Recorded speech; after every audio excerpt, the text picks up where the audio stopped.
Here's the message that I want to send. I think we shouldn't dramatize too much. 80% of Greeks want to stay in the eurozone, and Syriza, and I don't mind talking about Syriza, has said repeatedly that they want Greece to stay in the eurozone. So although I'm not going to pretend that I don't know what is happening and that things are not tense, they are not dramatic to the point that you're describing them. And we have to wait and see. Until we have the election results, it's very difficult to make predictions. These are very complex scenarios.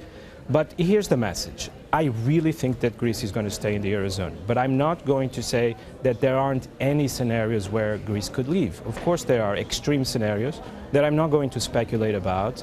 They are very difficult to predict. But I think this is the balance that we have to keep in mind.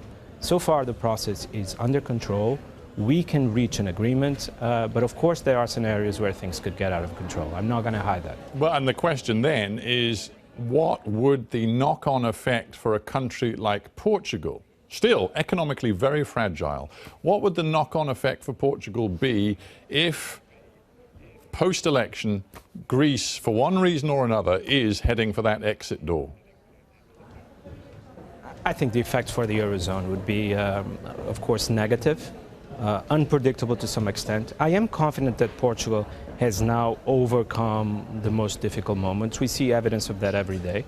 We see the evidence in our yields. We see evidence the spread that we pay compared to German bonds. We see that, for example, in the stability of our financial system. Just went through a very rocky period and came out so far looking very, very stable. And so we're confident that the worst days are over and the resilience of the Portuguese economy will show if necessary. But of course, I certainly hope it's not necessary for that resilience to show within the next month or two.